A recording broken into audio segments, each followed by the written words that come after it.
Hello, it's Andrew Eborn here with another edition of the Andrew Eborn Show, where we're doing a special with my very, very good friend, Richard Jones. How are you, Richard?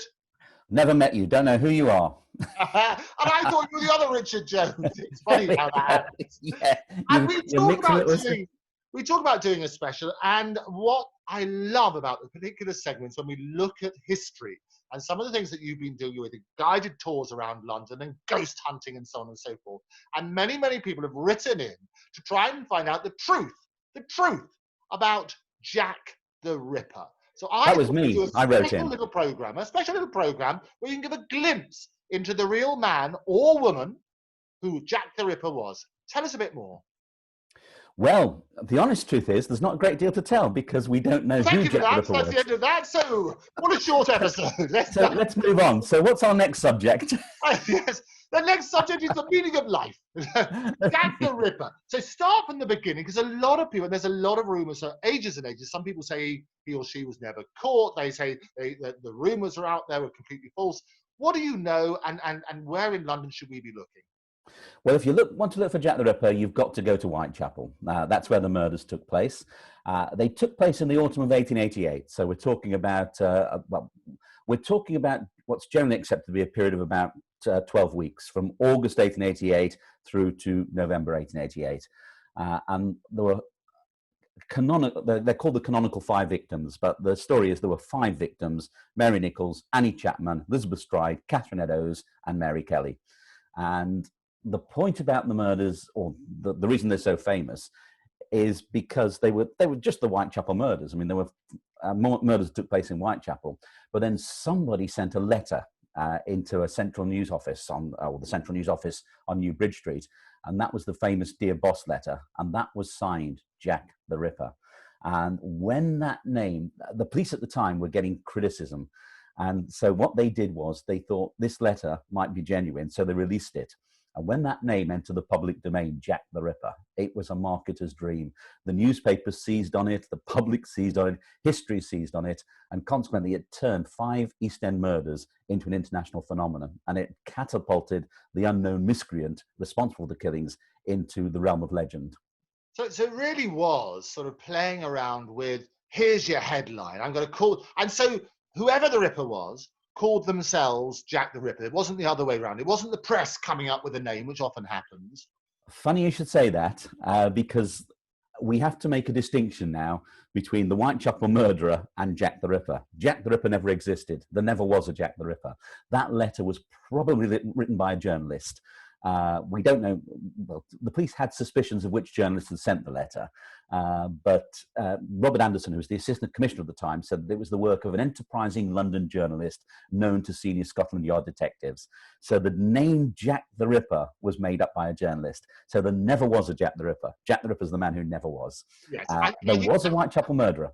But I think that's the interesting thing as well, isn't it? Because it's another example of people piecing together the headlines. You want to have it. So if you can personify a crime and get a glorious title, and people spend a lot of time working out titles for movies and things like that, that's how you get notoriety around the world.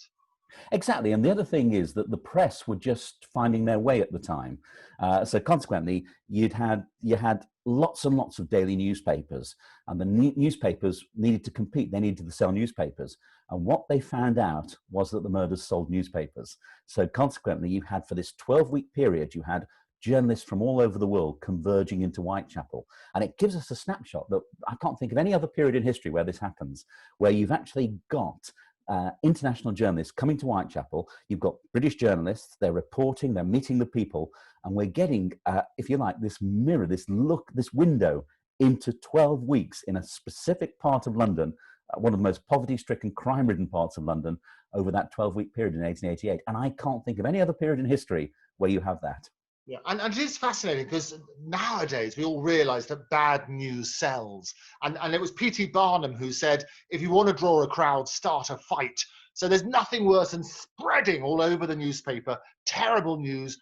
Fear sells, and people work on that sort of basis. So working out that the journalist might have come up with a snappy title.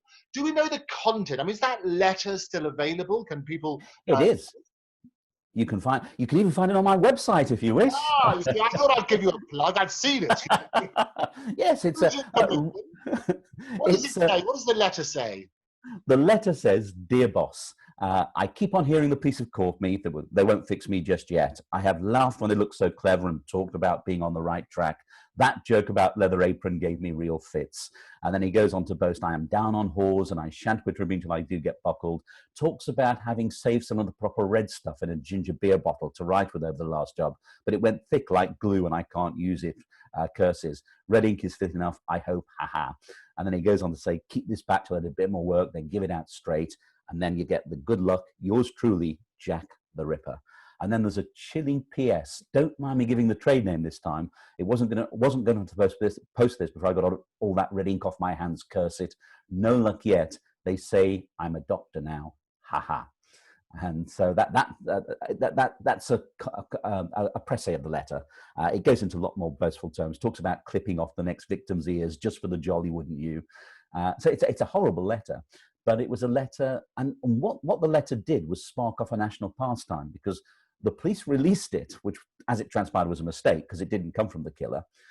And when they released it, hoaxers all over the land saw an opportunity, and they began bombarding the authorities with letters purporting to come from Jack the Ripper.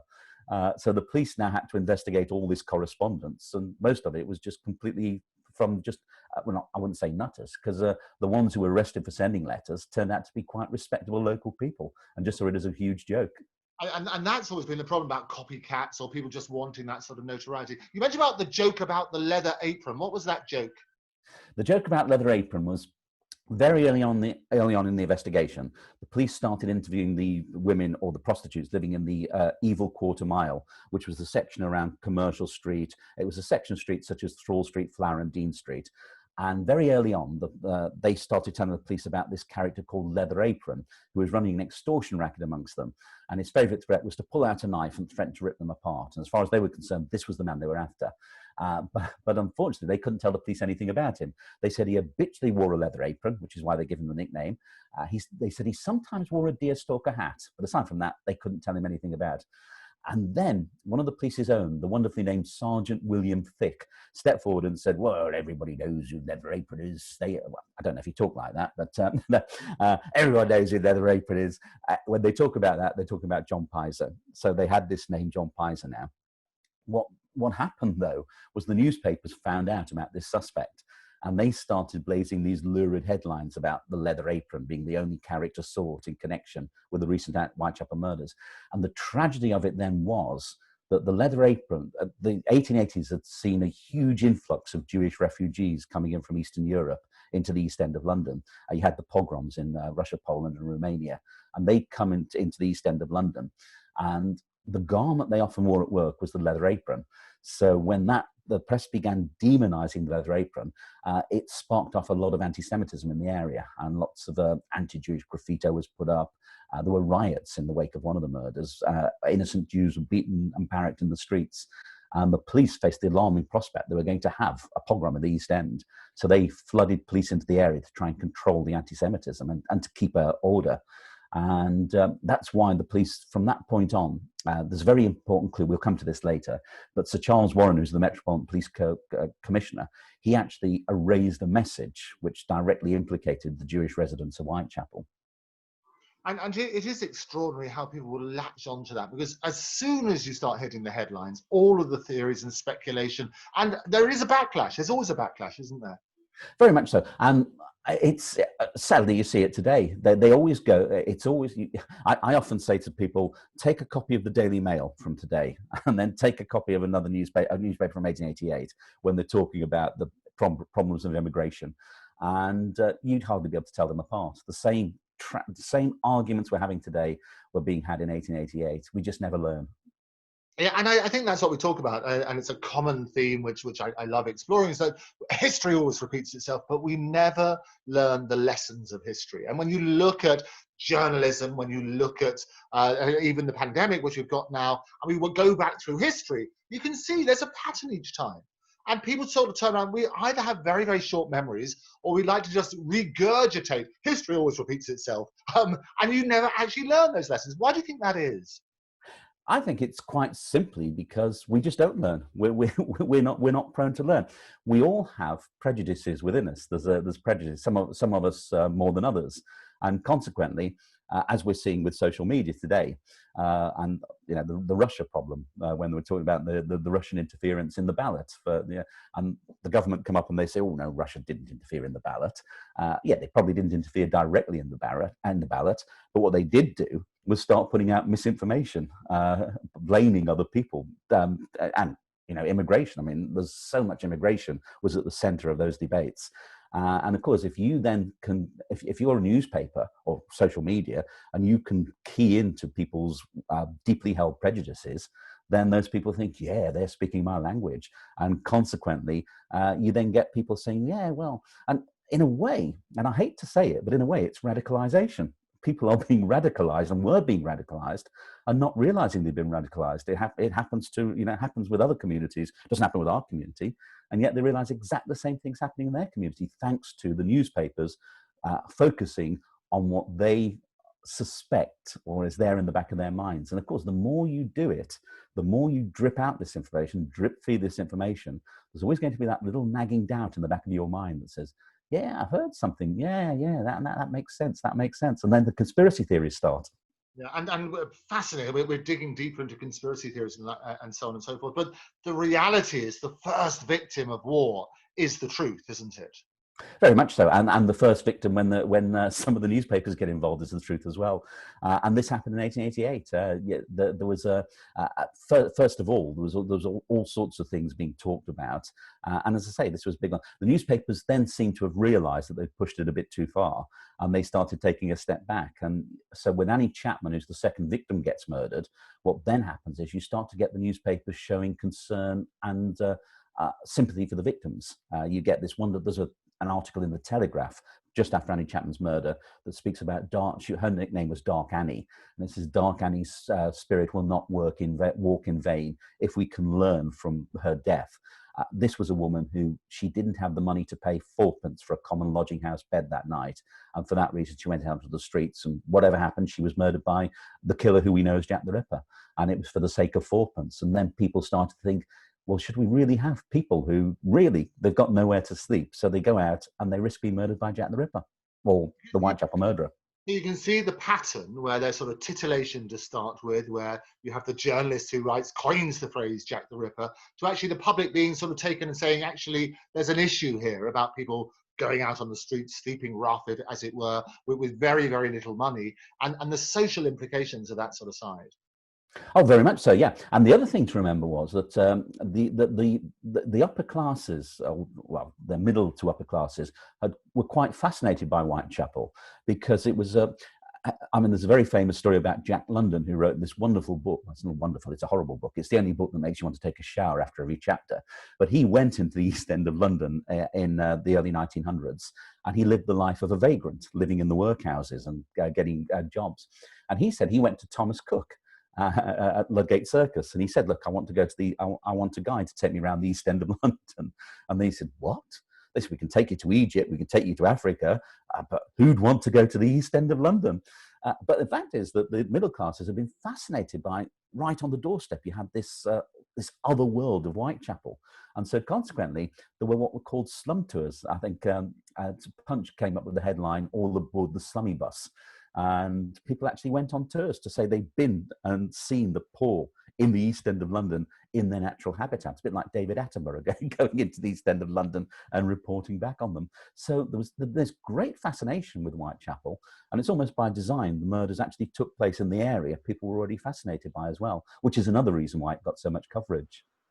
And we talk about the speculation as to who the Jack the Ripper, as we say, the phrase was coined by a journalist, who was actually Jack the Ripper? And what are your thoughts? What are the stories that we hear? And is there a definitive answer?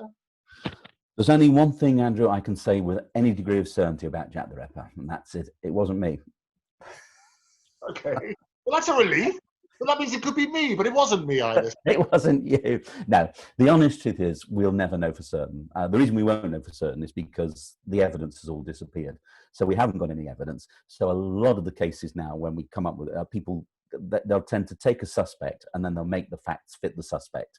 And as you, being a barrister, will know, yeah, you've got to have guilt beyond all reasonable doubt, and there's not reasonable doubt against any suspect. The likeliest suspect is the chap Kosminski, who was named by Sir Robert Anderson, who was the assistant commissioner at the time, head of the CID. He wrote his memoirs in 1910, and in those memoirs, he doesn't actually say a name. He just says he was a low-born Polish Jew living in the heart of the area, and he said it's an ascertained fact. One of his a copy of his memoirs, Chief Inspector Donald Sutherland Swanson had a copy of the memoirs. Swanson was the man, he's not very much remembered anymore in the Ripper case, but he was the man who was given the job of assessing all the information. So he was the detective who had the big picture. And he got a copy of Anderson's memoirs, and in the margin, he pencils the name Kosminski. So this is where now they are the two highest ranking officers with direct responsibility for the case. And if they thought the evidence against Kosminski was better than any other evidence, then he's got to be high up on the list for the mantle of being Jack the Ripper.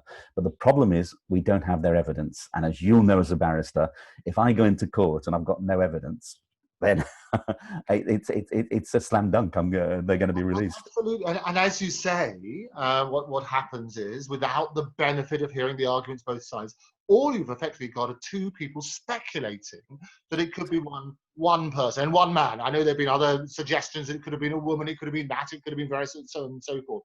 The reality is, and I've not yet heard anything to say that there's something linking the different murders other than, and maybe you can correct me if this is right or wrong, linking the various murders. Was it just the methodology? Was it just that sort of side, or was there other evidence that linked the murders? This is where it gets very difficult, because I said earlier there are 5 victims, and it's generally accepted there are 5 victims. But in fact, the Jack the Ripper murders come under a more generic police file called the Whitechapel Murders file, and there are 11 victims on that file. Now, of the 5 canonical victims, Mary Nichols had a throat cut and was disemboweled. Annie Chapman had a throat cut and was disemboweled. Elizabeth Stride, who's the 3rd victim, just had a throat cut. And the police believed that the killer had been interrupted. A carter named Louis Diemschutz had gone into the yard, and the pony had shied, pulled left, and he'd interrupted the killer. So consequently, she'd only had a throat cut. Then came Catherine Eddowes, she'd been disemboweled, throat had been cut, but also the killer had cut deep V's into the cheeks and deep V's into the eyelids. It was a horrible murder. And then came the murder of Mary Kelly, and she'd virtually been skinned down to the bone. She was actually murdered in her room at 13 Miller's Court off Dorset Street. Now, interestingly enough, even if you look through the methodology, there are differences between the killings. You have, say, 3 of them have got the mutilation, the disemboweling, the throat cutting. Mary Kelly's a different type of crime. The belief is that she was murdered indoors, so he had time there, the rest of the time.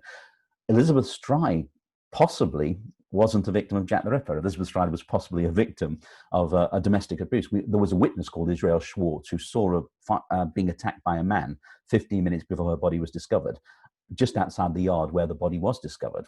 So there's a suggestion there that might have been a domestic squabble or a squabble over something else, and that's what led to her murder. And it wasn't Jack the Ripper, which is why she wasn't mutilated. But then you could maybe link her to a later Whitechapel murder called the Alice Mackenzie murder of July 1889. So the reason we can't say there's a common thread running through it is because we don't know who Jack the Ripper was. So unless we know who Jack the Ripper was, we can't say these were the victims of Jack the Ripper, because unless you've got the murderer before you and you're putting that murderer on trial, you can't honestly say how many victims he had or she had. And that's the problem, isn't it? So the reality is he may not have been a serial, or he or she may not have been a serial killer at all. They could all be separate murders. But you have a police force who obviously have to show results in order to make sure that they continue to get the trust of the public. You have the press shining a spotlight on that police force and the general public looking desperate for solutions. And you have people who are basically coming up with their own theories that unless you can solve it, the world is not a safe place. So there's all sorts of reasons why people want to get it solved. You want to find a solution, but no solution was actually found. Is that fair to say?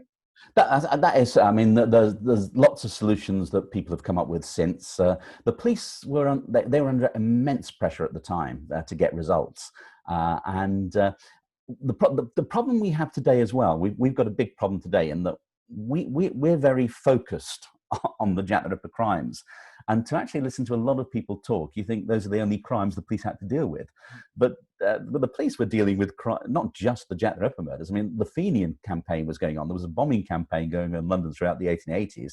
So the police were also dealing with that. And they'd actually founded, well, it's actually called the Secret Division of the Metropolitan Police, which became Special Branch, which was set up purely and simply to keep an eye on the Fenians. And of course, the year before the Ripper murders had been Queen Victoria's Golden Jubilee. The police got a tip off that there was going to be that the Fenians had got a bomb into the crypt under Westminster Abbey, and they were going to the thank you ceremony, or the ceremony for Queen Victoria. They were going to blow the Abbey up and destroy not just Queen Victoria, but all the heads of state from Europe as well. And James Monroe, who was the man who was tasked with trying to prevent that, he actually went to the Abbey for the celebration, but he wouldn't let his family go. He was so convinced that they were going to get blown up. And he said he sat through the whole service just terrified. And when it was finished and nothing had happened, he just breathed a huge sigh of relief. So you've got all these crimes going on. You've got murders still going on. So it wasn't just the Jack the Ripper crimes the police had to deal with. They had to deal with lots of crimes. And you also had somebody, they're called the torso murders. People were, bits of female torso were turning up in the River Thames. Somebody actually dumped a female torso in the foundations of what became New Scotland Yard, the Richard Norman Shaw building over at, which is now Portcullis House, just next to Portcullis House, but now Potter Pond. So you had not just the Jack the Ripper murders, but you had all sorts of murders and crimes going on in the East End of London. For some reason, the press focused on this particular series of crimes, largely because you had a very radical press who disliked the police commissioner, Sir Charles Warren, because of his handling of the Trafalgar Square riots of 1887. And they despised Warren, and they saw these crimes as the opportunity to have a real dig at Warren. And there's all sorts of things going in there. There's a case from June 1887 of Miss Maria Cass, who went shopping for a pair of gloves on Regent Street and was arrested by PC Endicott because he said she was a prostitute. And she'd been soliciting men, and she said, I just went out for a pair of gloves. And she ended up in Great Marlborough Street Police Court before Mr. Newton, the magistrate, who dismissed the case against her, but said, but no respectable woman would go out at 10 o'clock at night on Regent Street alone. And if you're a respectable woman, you mustn't do that. And that led to a real backlash in the newspapers and liberal politicians as well, saying, well, how dare you say something like that? So you had all this battle going on as well. And so the press saw the Jack the Ripper crimes as and many of the radical politicians as well, the perfect opportunity to get back at Sir Charles Warren. So there's a lot of politics behind the killings that we don't get today because we just focus on the crimes.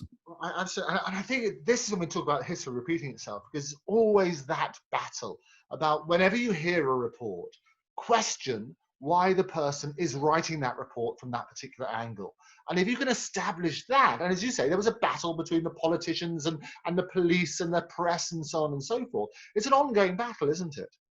Constant. Whenever, I mean, we're seeing this to an extent now. Whoever wins the PR wins the battle. And we're seeing that so much. That's why everything that's going on at the moment is so important, because